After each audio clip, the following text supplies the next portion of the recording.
Use this backend strategy and you will be able to scale to 6 figures or even 7 figures in monthly revenue. If you use the following strategy I'm going to give you to structure your backend, you will be able to scale to 6 figures or even 7 figures in revenue, because I manage 7 figures in monthly revenue with exactly this strategy that I'm going to give you now. What I mean by structuring is how you have your employees, your company structure set up to be able to manage most revenue with very, very low effort at all. So every single step I'm going to give you now is a real game changer, so be sure to have it set up like this. And it doesn't matter if you do 6 figures or even 7 figures, you can run this strategy and just scale it up on the way to that point. So the structure you can imagine like a pyramid. At the bottom is the foundation, so the most important part, which is the chatting. The chatting brings in the revenue and you are responsible to have it set, because it's the most important muscle in the whole company. Because this muscle will make sure all the traffic that you bring in is going to get handled and converted into the best revenue, like most revenue possible. I won't repeat myself now, but you have to have a proper interview process. So in order to find those muscles, because I always divide company processes into brain tasks and muscles. And chatting is pure muscle task, because basically everyone can chat as long as they know how to chat, but it's something that you as a backend manager don't want to be involved in, or at least you don't want to do it by yourself. That's why you should have very good employees that do it for you, and they build the foundation of the pyramid I'm going to talk about now. So when it comes to the chatting part, it's very, very important that you don't give the foundation of the pyramid a lot of different tasks. What I mean by that is, don't give them 20 side quests that they should track how often they breathe per minute, how many dick pics they receive. You should only make sure they can chat. So chatting should be their tunnel vision that they can focus on 24/7, so you make sure that this is the only task they have. If you want them to do other tasks as well, like tracking or counting the replies, whatever, I recommend that you employ someone else, like just a tracking VA that will track link clicks for you, calculate your conversion rate, calculate the replies to a welcome message and so on. But don't give this to your chatters, because they should only chat. This is the foundation of the pyramid. So above the foundation, there should be overviews. So you will notice in this pyramid how I structure it. Every layer that is above a different layer is responsible for the layer below. So overviews will check on the chatters and will make sure consistently 24/7 that they get watched, because we don't want the muscle to make mistakes. So we want to make sure that the muscle always does progress in order to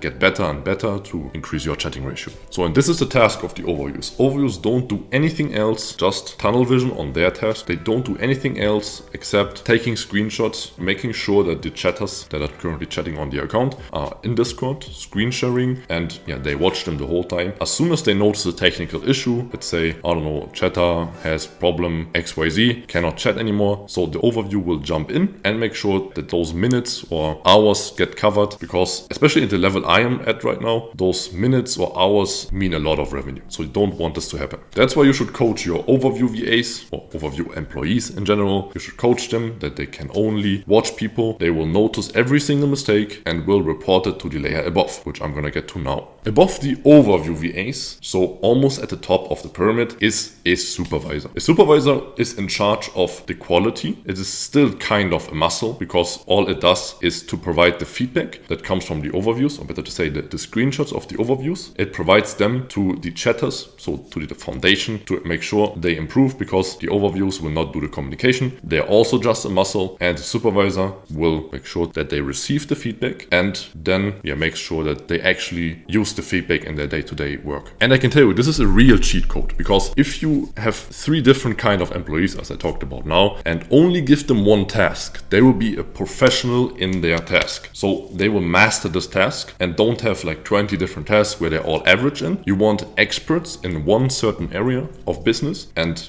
that's how you improve your backend overall. And now to the last layer. At the top of the pyramid is your CEO of chatting manager, whatever. And the supervisors will always report to them again. So in case like the foundation, the chatter does not improve, they will report it to the head of backend, where then the decision is made. Because you don't want your supervisors to make decisions. Of course, they can make like small decisions, like cover shifts, who will jump in, who covers this model, who covers this model. So they will make those small decisions like a shift leader, but you don't want them to make like really decisions that matter a lot in company growth. That's why they will report to you, your backend manager, your chatting agency, owner, whatever. And then that guy makes the decisions and decides in which direction we want to go. So in general, you see this whole concept is set up in a way that the brain is only working on the most important tasks, which really requires brain energy. So muscle tasks should always be outsourced. Let it be, as I said, tracking the conversion of a mass message, chatting in general. If you're still chatting by yourself, you will not grow. So as soon as you get some traffic, please get VAs. Talked about this in my previous videos. And that's why the head of backend should make sure that this is the part where decisions are made. So they will decide in which direction to grow, what's the next move, and use all the feedback that the layers below report to them, and then decide what's the next move. So overall, we can say they only want to make sure that everything in the company runs flawlessly. If you have this company set up as I have right now, you'll be able to scale from 5 figures to 6 figures, and you can run the exact same setup even at 7 figures a month, because you only have to know how to scale it accordingly. If you want to find out more about it, you can join my free Telegram group. I talk about this, for example, and then you can make sure to grow your company in the right way without being busy with muscle tasks, which we don't want, because you should put your brain energy into the most important tasks in order to grow your OnlyFans business, to make sure that everything goes right and you're not wasting your time on tasks that somebody else can technically do. So just outsource them the right way, for example with the strategy I just gave you, and you will see a big difference already.